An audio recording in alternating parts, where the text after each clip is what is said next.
Hulk Marvel और MCU का एक ट्रू आइकन है। उसकी एमसीयू जर्नी में उसने बहुत से उतार चढ़ाव देखे हैं और हल्क ही एक ऐसा कैरेक्टर है जिसको ऑडियंस ने एमसीयू में बहुत ज़्यादा बदलते हुए देखा है। द इनक्रेडिबल हल्क वाले मॉन्स्टर जैसे हल्क से लेकर एंड गेम के प्रोफेसर हल्क तक हल्क की एमसीयू जर्नी में बहुत से ग्रेट मोमेंट्स रहे हैं। तो आज इस वीडियो में हम हल्क के 10 बेस्ट एमसीयू मोमेंट्स के बारे में बात करेंगे। So watch this video till the end.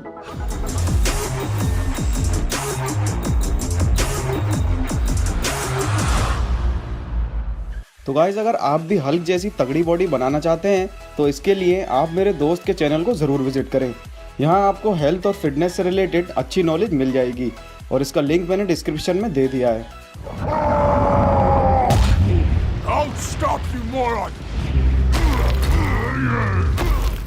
Thor Ragnarok में जब सर्टार एसगार्ड को डिस्ट्रॉय कर रहा था तब वो हम सबके लिए एक सैड और ड्रामेटिक सीन था। और हो भी क्यों ना, एसगार्ड थॉर का घर था, पर हेला को हराने के लिए एसगार्ड का तबाह होना ज़रूरी था। लेकिन ये ड्रामेटिक सीन एकदम से बदल गया जब हल्क सर्टार को देखकर चिल्लाता हुआ उस पर चढ़ गया। यहाँ ना तो हल्क को प्रोवोक किया गया था और ना ही उसे सर्टार से लड़ने को कहा गया था। लेकिन हल्क का अपना सिंपल सा रूल है, जहाँ भी बड़े मॉन्स्टर को देखो वहीं उस पर टूट पड़ो। ये लड़ाई बहुत ज़्यादा इंटरेस्टिंग हो सकती थी अगर थॉर और वॉल्किरी बीच में ही हल्क को ना रोकते।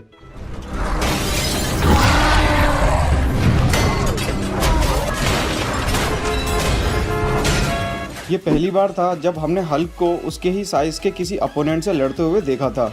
ये मूवी तो इतनी खास नहीं थी, पर एंड में हुए हल्क और एबोमिनेशन के इस फाइट सीन ने इस मूवी में जान ही डाल दी थी। यहाँ एबोमिनेशन यानी कि एमिल ब्लॉन्स्की एक ट्रेंड मिलिट्री फाइटर था, इसीलिए वो हल्क पर हर तरह से भारी पड़ रहा था। यहाँ हल्क अपनी ब्रूट स्ट्रेंथ के साथ साथ थोड़ा सा दिमाग यूज़ करके एबोमिनेशन से जीत पाया और इसी फाइट के बाद हल्क के लिए लोगों का नज़रिया बदल गया। जिस हल्क को पूरी मूवी में मॉन्स्टर की तरह ट्रीट किया जा रहा था वो अब सबका हीरो बन चुका था।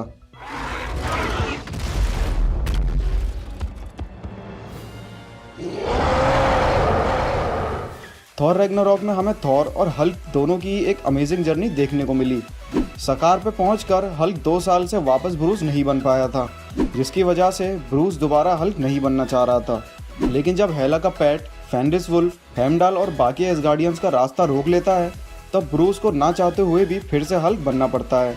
फेंडिस वुल्फ और हल्क का ये फाइट सीन बहुत ज़्यादा एक्साइटिंग था, जिसने मूवी के क्लाइमेक्स को और भी ज़्यादा इंटरेस्टिंग बना दिया था। चलो यार, थोड़ा खाओ पियो, बॉडी बनाओ। ये क्या हल बना रखा है? लो अंडे शंडे खाओ। इन्फिनिटी वॉर में थेनोस से पिटने के बाद हल्क बाहर नहीं आना चाहता था, पर एंड गेम में 5 साल बीत जाने के बाद ब्रूस ने खुद को और हल्क को एक ही बॉडी में रखना सीख लिया था और फिर हमें मोस्ट अवेटेड स्मार्ट हल्क देखने को मिला। ये सीन सभी फैंस के लिए एक शॉकिंग मोमेंट था, क्योंकि वो हल्क जो सिर्फ तोड़फोड़ और गुस्से के लिए मशहूर था वो अब एक सेलिब्रिटी बन चुका था। हल्क के इस ट्रांसफॉर्मेशन से उसकी एमसीयू जर्नी में एक बहुत बड़ा चेंज आया और उम्मीद है कि आने वाली Disney plus series she Hulk में हमें स्मार्ट हल्क की नई नई एबिलिटीज देखने को मिलेंगी।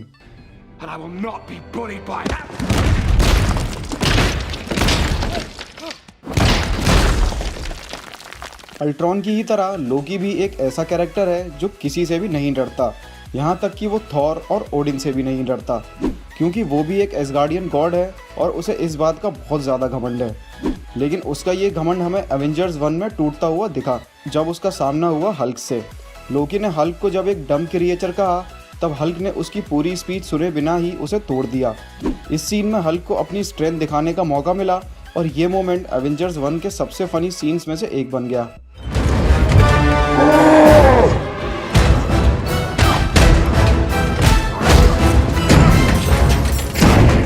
इन्फिनिटी वॉर से पहले तक हैंड टू हैंड फाइट में हल्क को कोई नहीं पीट पाया था, लेकिन जब हल्क का पहली बार सामना हुआ थेनोस से तब हमें वो देखने को मिला जिसकी उम्मीद हम नहीं कर रहे थे।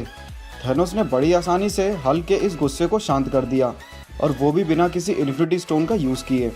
भले ही इस फाइट में हल्क हार गया, लेकिन फिर भी एमसीयू में ये हल्क का एक बहुत यादगार मोमेंट था जिसने हल्क के पूरे एमसीयू फ्यूचर को ही बदल दिया था।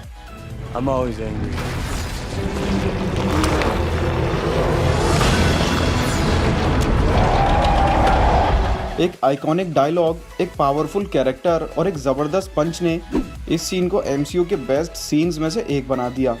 इस पूरी मूवी में बैनर खुद को हल्क बनने से रोकता रहा, क्योंकि इससे पहले सबको लगता था कि बैनर का हल्क पे कोई कंट्रोल नहीं है। लेकिन इस सीन में उसने सबको अपना ये सीक्रेट बता दिया कि हल्क पे उसका पूरा कंट्रोल है और वो जब चाहे तब हल्क बन सकता है।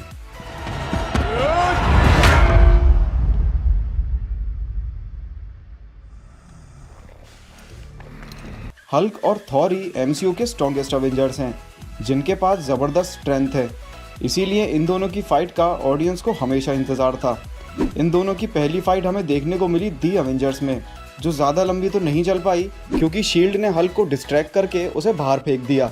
लेकिन एक दमदार फाइट हमें देखने को मिली थॉर रैग्नारॉक में, जहां थॉर के पास म्योनिर भी नहीं था, लेकिन फिर भी वो हल्क को आसानी से हरा सकता था।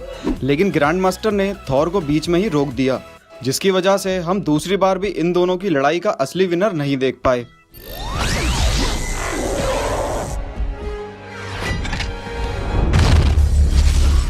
हल्क बस्टर को बैनर और टोनी दोनों ने मिलकर हल्क को काबू करने के लिए बनाया था। इस आर्मर का साइज भी हल्क से ज़्यादा था और हल्क की स्ट्रेंथ की बराबरी करने के लिए इसको बहुत बड़े बड़े आर्क रिएक्टर्स पावर दे रहे थे। इसके अलावा इस आर्मर के बैकअप के लिए वेरोनिका भी तैयार थी। लेकिन इतना सब होने के बाद भी हल्क इस आर्मर पे भारी पड़ रहा था, लेकिन टोनी ने फिर भी हल्क को कंट्रोल कर ही लिया था।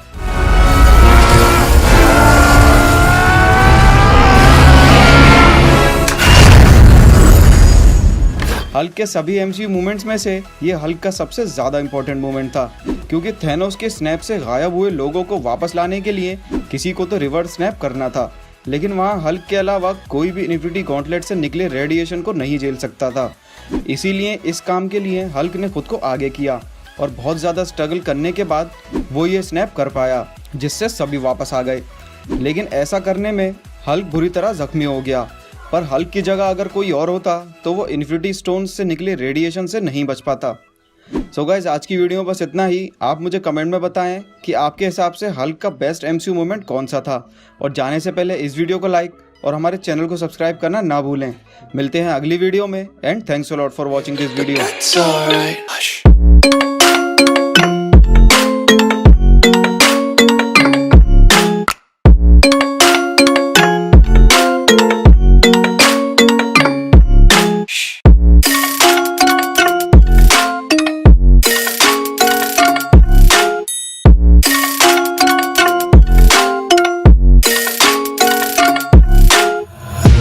Take my eyes open to force reality.